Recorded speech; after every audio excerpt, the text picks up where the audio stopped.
trending in the United Kingdom following the arrest of the leader of the indigenous people of Biafra, Nnamdi Kanu. The UK Parliament says it is now set to commence a debate on the repatriation of the separatist leader. In a parliamentary schedule posted on its website, the date set for the debate is Wednesday, July 7th.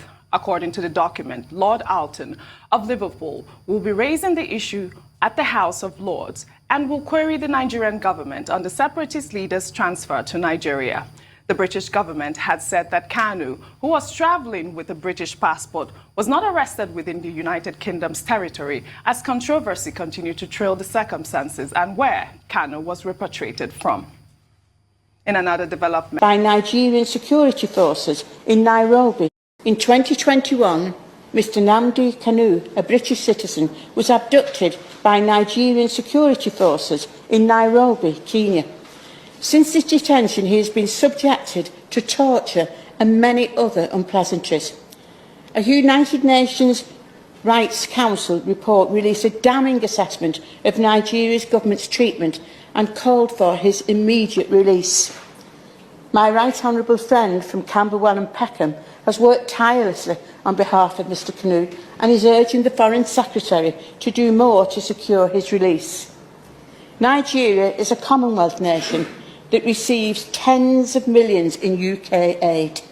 It is one of the biggest benefactors of aid. Part of this aid support must be a commitment to human rights and upholding the right to fair trials. Mr Kanu must be given access to a fair and due process. A British citizen travelling on the British passport should not be kidnapped in a third country and dragged to a Nigerian prison. The government needs to get much tougher. Breaking news. Britain can criminalize us. Biafran struggle through Simon Ekpa. Now, IPOB spokesperson Emma Powerful. I'm still trying to understand his major problem with Simon Ekpa. Face the zoo government, face Britain, on the issue of Mazi Nnamdi Kanu, and leave Mazi Simon Ekpa alone. Mazi Simon Ekpa is going through his own ordeal also. In fact, this is actually my problem. You people are fighting the same cause, but have failed to agree to the fact that, that you are all fighting the same cause. You're claiming that you are not fighting the same thing because of your different opinions or belief. Now, my own issue is not, your belief and how you want to fight for your own freedom. My own issue is, why are you indicting Simon Ekpa? You people were the one who contributed to the ordeal that Simon Ekpa is going through in the hands of the Finnish government.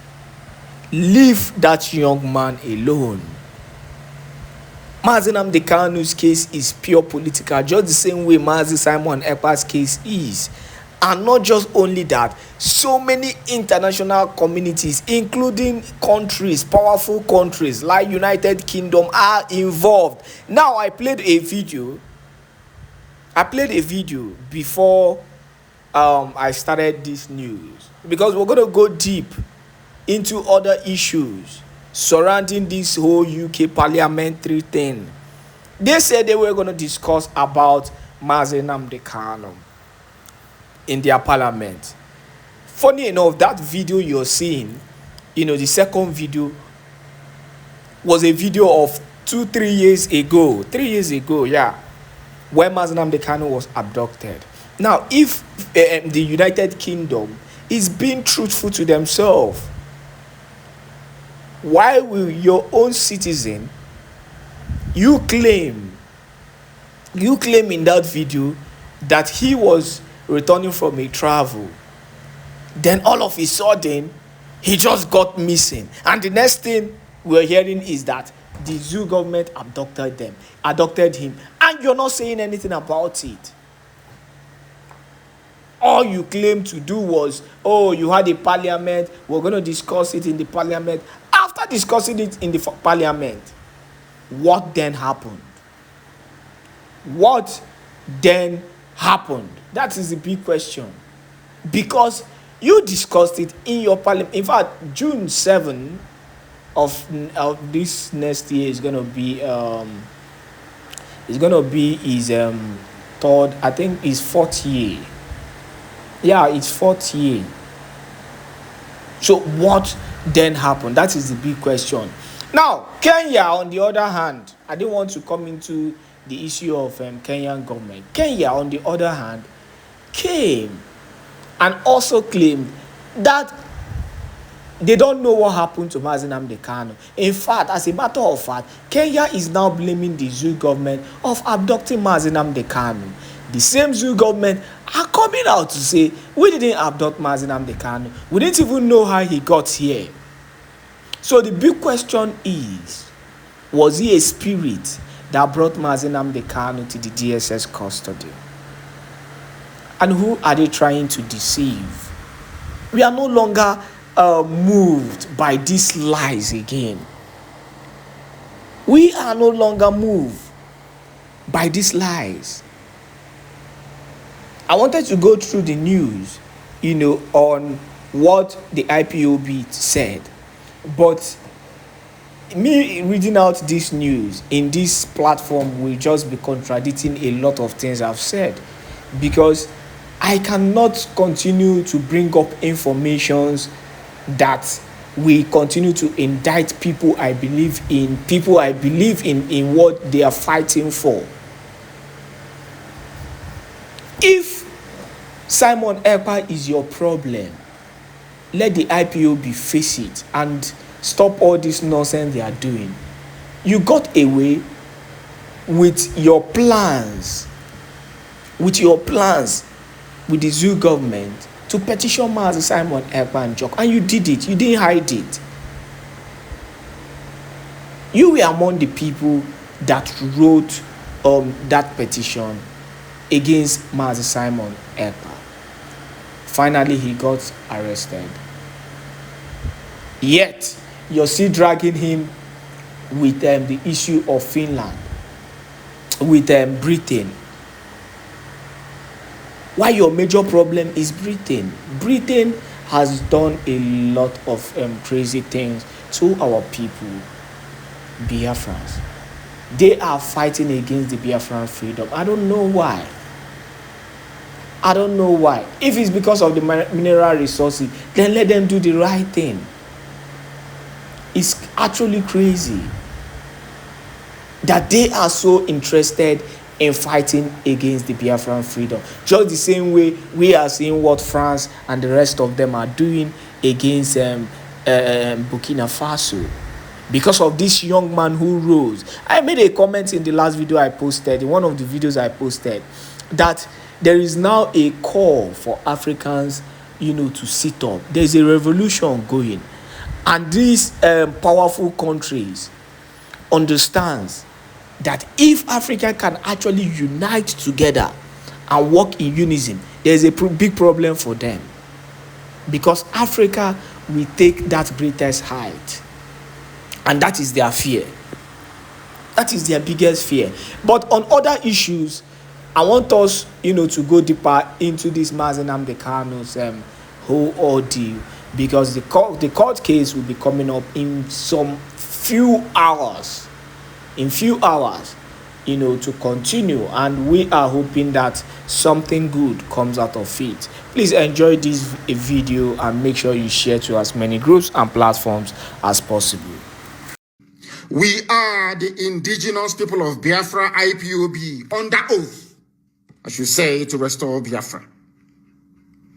Some people, when you ask them what is their religion, they may tell you, we are Christians, we are Jews, we are all the rest of it, Islam, Buddhism, just name it. But we want the world to understand why we are fanatical about Biafra and willing to do even the undoable to ensure that Biafra is restored. Biafra to us is a religion. A religion. It is a way of reasoning and a way of life.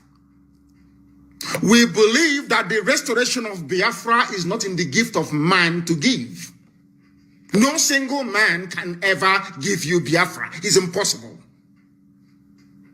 Biafra is the gift of the Most High Elohim to give.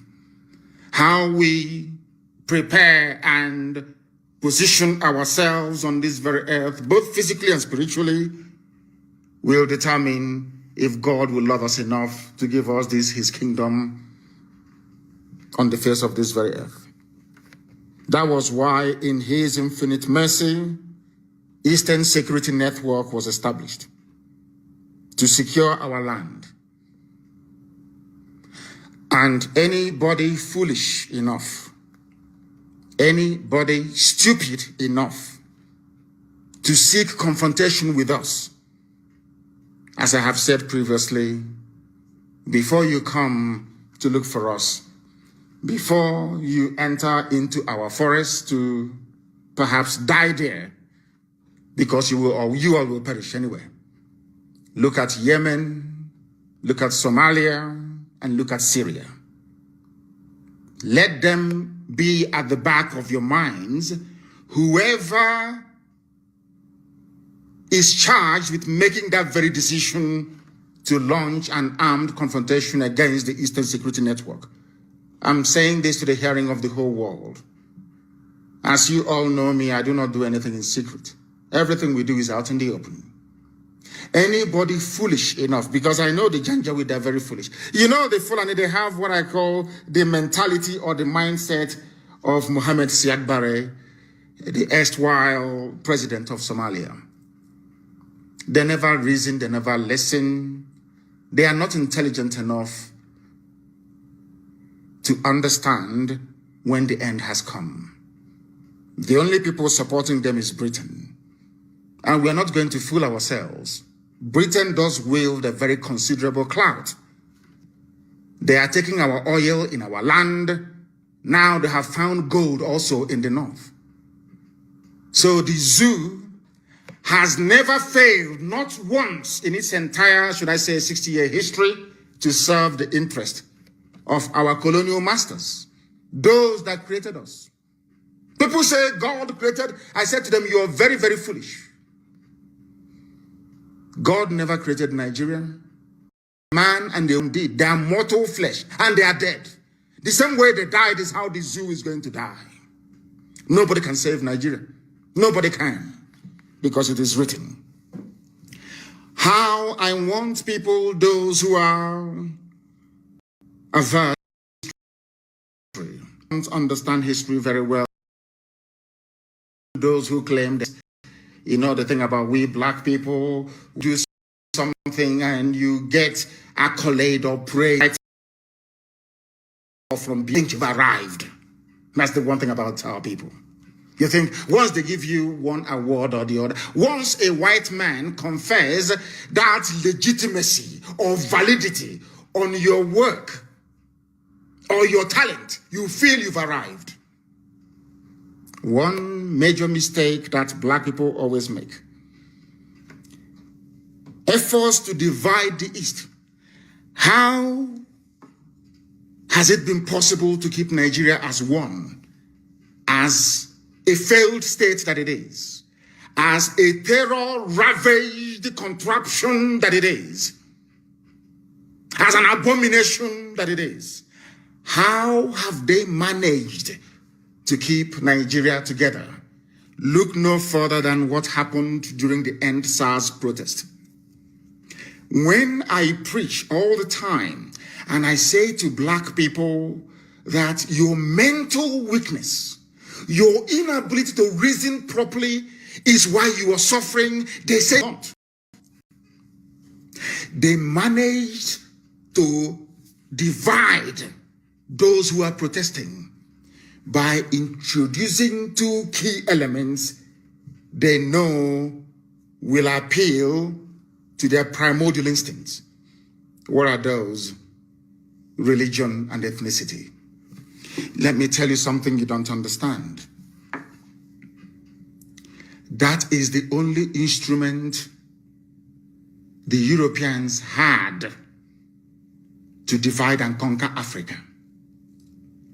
What they did was to pass it on to the Fulani Janjaweed. And with the help of the Fulefus and traitors in our midst, in the entire South, both Yoruba and in Biafra, both in Oduduwa and in Biafra, it appears that they have managed to now gain the upper hand in the past decades. These continued efforts to divide the East, I can assure them tonight, has failed. And I want our people from Igodomigodo to back up from our land to Opobo to understand this. They come to you, they plead with you to amplify your ethnicity against one another. It's a very clever trick. Whereas over the years, if not since the coming of this Janjaweed Caliphate government of the late dead Buhari, before now, it was IPOB and Radio Biafra that made it possible for people to distinguish between a Fulani and a Hausa person. Before, I'm sure all of you go back to your history, you see Hausa Fulani. It was on this very platform, painstakingly, we lectured and educated people to understand that Hausa is different from Fulani. The same people who, they're like parasites. The same people who, over the years, we are trying as much as possible to have this cohesion between Fulani and Hausa together as one political bloc. When they come to our land, they tell you you are Efik, you are Ibibio, you are Izon, you are Ishekiri, you are Urobo, that you are different. You must understand the reason why they keep harping on your differences, which in actual fact doesn't exist because we are all one people, is because it makes it easier for them to conquer you. Common sense. They know that if you go to Migodo, Edo State, of course you do. They know that if they come together with Ishekiri, with Urobo, with Izon, with Igbo, with Idoma, with Igala, with Ibanke, everybody, when I say Igbo, I mean Ibanke as well. They know it becomes impossible to penetrate. We become free people. For them to succeed is a very clever ploy, which unfortunately Yoruba media is in support of. And I have warned them repeatedly. I have warned my Yoruba brethren repeatedly that this double game you are playing will consume you. And today they are in Yoruba land killing and taking over their forests. If not for the bravery of Eastern Security Network, I do not think for once that Amotekun would have had the balls, or should I say the courage, to confront Fulani headsmen in their forests. Understand this very cleverly. What they do is very simple. They come to your land as they have done with Hopus or Dema in Imo State. As we understand they have done with George Obiozo this evening. They plant your leaders for you. Your leaders who cannot rise up to challenge their hegemony. That is where I give Yoruba land some credence, or should I say some credit. Because they have not allowed themselves to become as divided and damaged as the East is.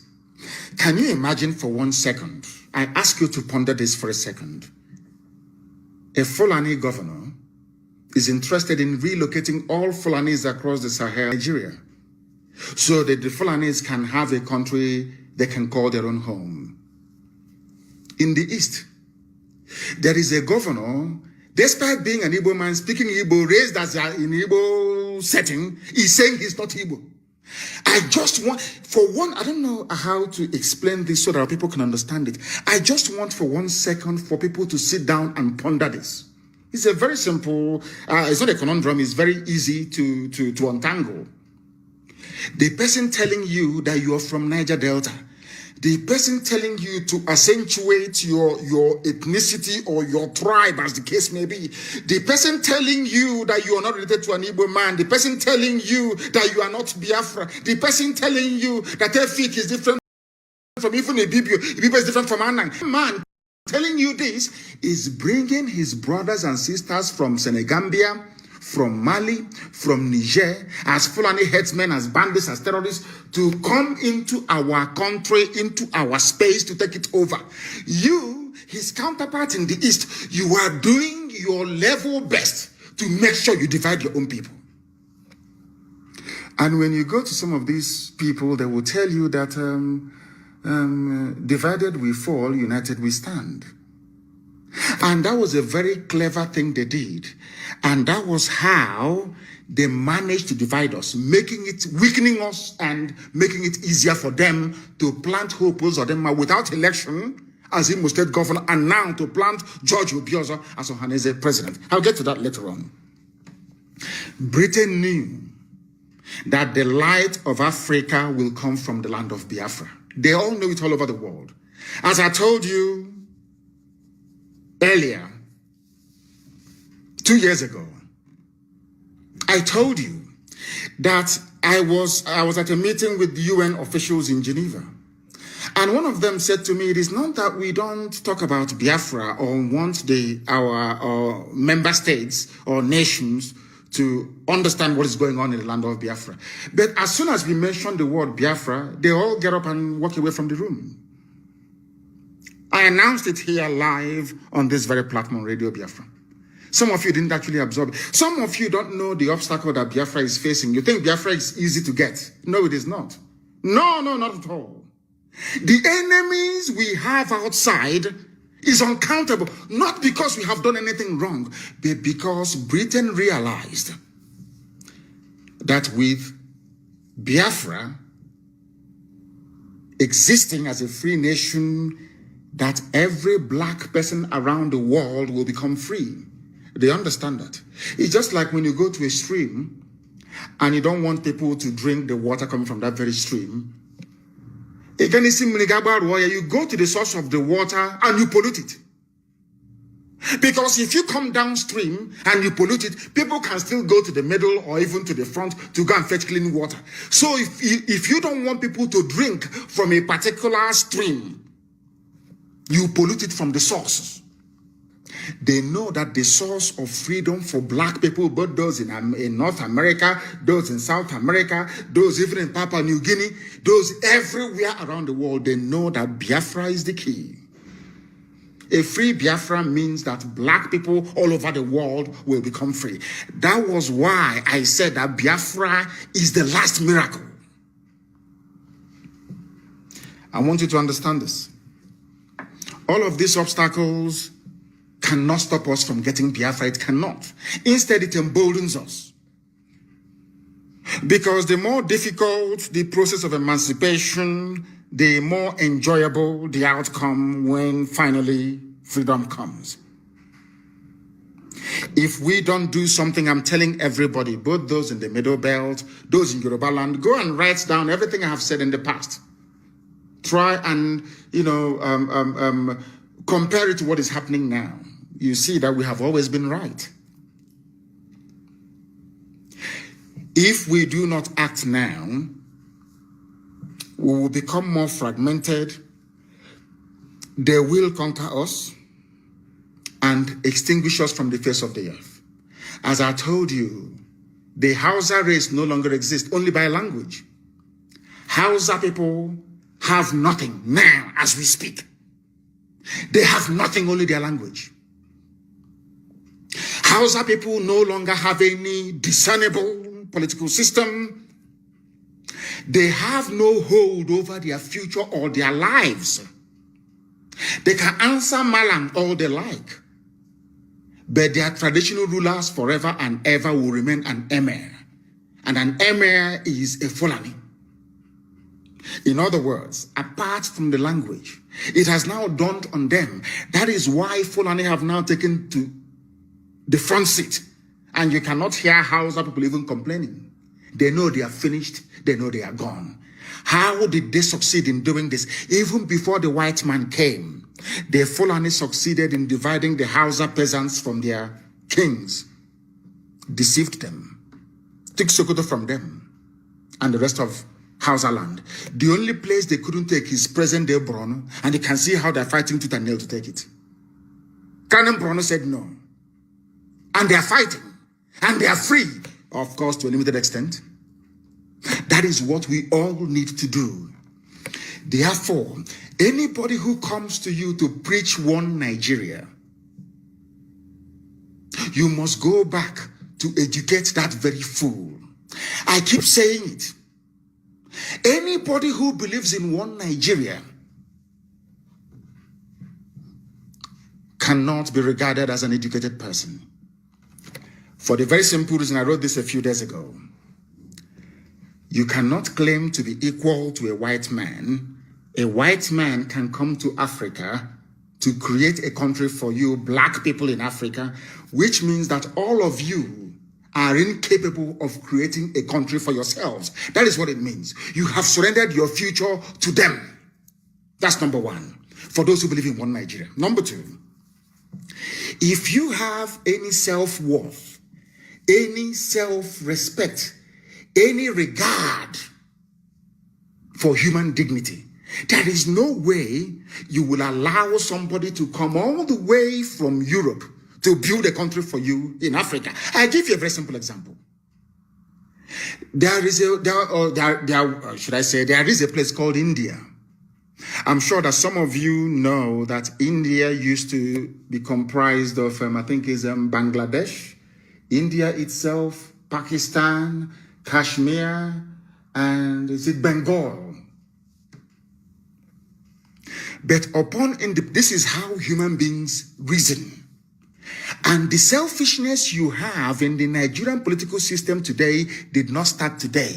It started from Azikiwe, Awolowo, and Tafawa Balewa, or should I say Ahmadu Bello. It didn't start today. Selfishness.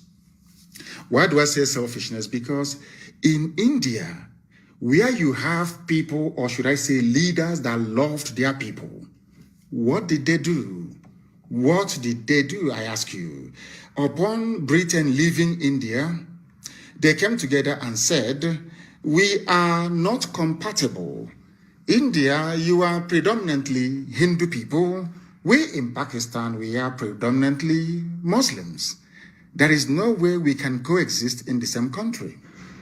So they sat down and decided to partition upon independence. Any sensible being, which we thought that Dr. Zikiwe was, should have realized, because the Sadwana of Sokoto told him, Ahmadu Bello told him that we are incompatible. Awolowo said the same thing, that Nigeria is a contraption. You cannot force people to be together. They all knew that Nigeria was unworkable in 1957, 58, 59, 19. They all knew. Exactly with what is happening today, despite knowing that Nigeria was unworkable, because they are going to answer President, the Prime Minister. They will have beautiful houses in Ikoyi, in VI. They will be lording it over other people. They decided, out of expediency, to go for the rubbish that Britain created for them. And today, is India doing well?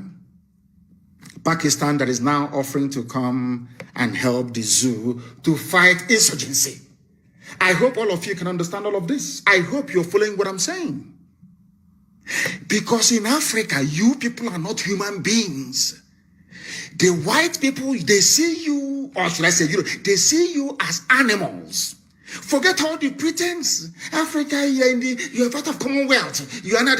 They don't have any regard for you. Do you know why? Because they created you. They made you who you are. If as a man or a woman, you're grown up, you're intelligent enough, you cannot build a country for yourself, you have to wait for a European to come all the way from Europe to build countries for you in Africa, that means you're an idiot. There is no difference between you and an animal. Absolutely no difference. It's not an insult. I'm just trying to make you... Now, put yourself in, should I say, in the position of those who are reasonable or sensible enough. Do you think that as a black man from Africa, you can go to Europe, You can go to Germany and create a country for them. Can you do it? Of course, the answer is no. If you cannot do it, then why did you allow them to come to Africa to create a country for you? After creating this country for you, half of Yoruba land is in Benin Republic. The other half is in Nigeria. One is French, one is English. And people don't feel ashamed of themselves.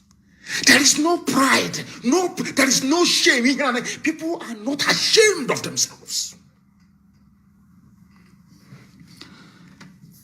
We are Africans and we are black people for that matter. So by nature, we are ethnocentric. We are very tribal by nature. We are not Europeans. And people may wonder, why am I saying this? Because in Europe, they don't have a village in Europe. Somebody can be born around Trafalgar Square. If you ask him, so I'm from London. And after a while, they might migrate to New Zealand or to Australia. And they start living there. They have no root.